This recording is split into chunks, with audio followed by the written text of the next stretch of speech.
After the left ventricle above chamber, we have the, that is when you see this is a posterior part, that is we call as a which is a base of the heart is formed by the, that is a left atrium. Now we are studying with the left atrium briefly. So this left atrium, which is a posterior most chamber of the heart, which is forming the upper border, and most important is left atrium forms the base of the heart. That is a one. And it is forming the posterior wall of the left atrium, forms the anterior wall to the oblique sinus of the pericardium. Anterior to the oblique sinus of the pericardium and posterior wall of the atrium. Then anterior wall, which is forming the septal wall. Septal means two atrias are separated. When you see interior here, we are going to get the septal wall. Two atrias are separated. That is we call as a septal wall. When you see the left atrium, it is a quadrangular chamber, four-sided like. When you see the here on this quadrangular chamber, and pulmonary veins bringing the oxygenated blood from the lung to the left atrium. So left atrium receives the four pulmonary veins from the lung, bringing the oxygenated blood to the, that is the left atrium. So left atrium is forming the base of the heart. So that is very important. Then going to the internal structure of the left. So there are total four openings: right superior inferior pulmonary vein, and we have the left superior inferior pulmonary vein. Here you have the right, and these are the pulmonary veins. So they are opens into the left atrium. So when you see the internal structure of the left atrium, that is almost all chamber of the left atrium is smooth. Almost all interior you get the smooth chamber. And we have the orifices, which is a bicuspid wall, that is a opening which is you are going to get in the, that is opens into the left ventricle. So we get the mitral wall or the bicuspid wall opening, that is one. Then we have the aortic opening, which is a beginning of the aorta in the left ventricle. But as you are comparing with the that is the left atrium, quadrangular chamber receives the superior inferior pulmonary vein, four pulmonary vein, bringing the oxygenated blood to the left atrium, and that is forming the base of the heart and the anterior wall to the oblique sinus of the pericardium. And we have the anterior wall of the atrium forming the septal wall, and the posterior wall is relates to the oblique sinus of the pericardium. Then interior, I have told, it is having the very smooth chamber. Inside we have smooth chamber, except it is having the, on the upper part, it consists of the, that is this is a left auricle. On the appendage like growth like, we have the, that is a left auricle. Then here you see the left auricle, where here you get the, this is the left auricle. So when you see the left auricle, so interior of the left auricle, also it is having the one which is a muscular ridges like those we get. But you have to remember, in the left auricle itself, it is having the musculopectinity. So musculopectinity in the right atrium, they are the more which are present musculopectinity. More. But as in the left atrium, they are very less, and they are present only near the auricle. So near the auricle, this is the auricle which is we are going to get. Near the auricle, we have the muscular pectinity. And whatever the we call in the right atrium, this is a fossa ovalis in the right atrium, and this is a fossa ovalis, and that will be forming the annulus ovalis, or annulus ovalis and fossa ovalis in the right. In the left, we have here the, that is a fossa lunata. We are going to get the fossa lunata.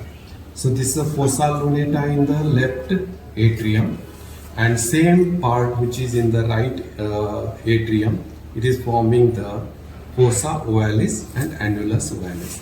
So when you go to the most important part in the interior of the left ventricle, 4 pulmonary veins opening, smooth chamber, and near the auricle it is having the muscular pectinity, and it is having the depressed part, which is we call as a fossa lunata.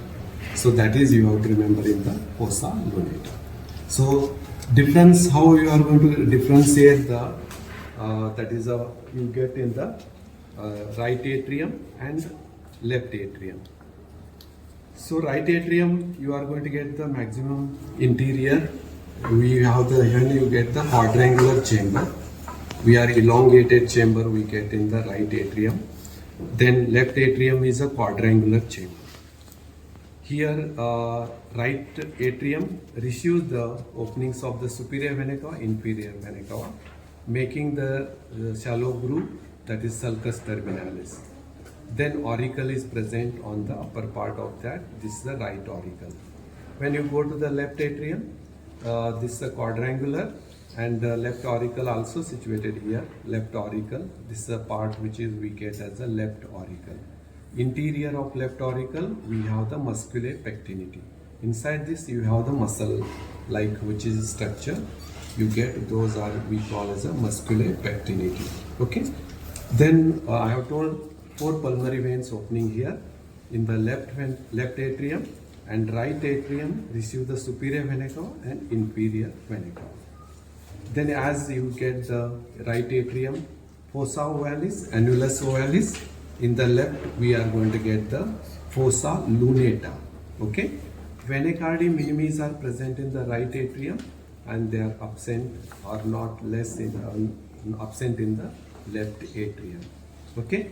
So major left atrium, interior smooth, and at the auricle it has a small muscular pectinity. Then fossa lunata. They are the characteristics features of the left atrium. Then left atrium openings, its blood pumps into the left ventricle through the, we are going to get bicuspid wall or the mitral wall. Then you have to remember about the right atrium. Here we have the muscular pectinity, more area covering on the anterior aspect. Then vena cava minimi, coronary sinus opening, superior and inferior vena cava opening, fossa ovalis, depressed part, around the margin that annulus ovalis. That is about the total. You have to remember about the comparison of the right atrium to the left atrium. Then I have told the difference between the right ventricle to the left ventricles. And we have studied covered the, that is the posterior most chamber of the heart, that is a left atrium. So left atrium you have to remember, and these are the 2 auricles, right auricle, left auricle. So what is the blood supply of heart? So it is supplied by the ascending aorta, gives 2 branches. One is right coronary artery and left coronary artery. So right coronary artery arising from the, that is the ascending aorta. Left coronary artery also arising from the ascending aorta. So blood supply will be by the right and left coronary artery. So what are the circulations you have in the heart? You have the first one is a coronary circulation, that is a blood supply to the heart. Then one is pulmonary circulation, blood from the heart going to the lung. Then we have the systemic circulation. These are the 3 circulations you have to know. So whatever the blood from the superior inferior vena cava, deoxygenated blood comes to the right atrium, it pumps the blood into the right ventricle, that through the tricuspid wall.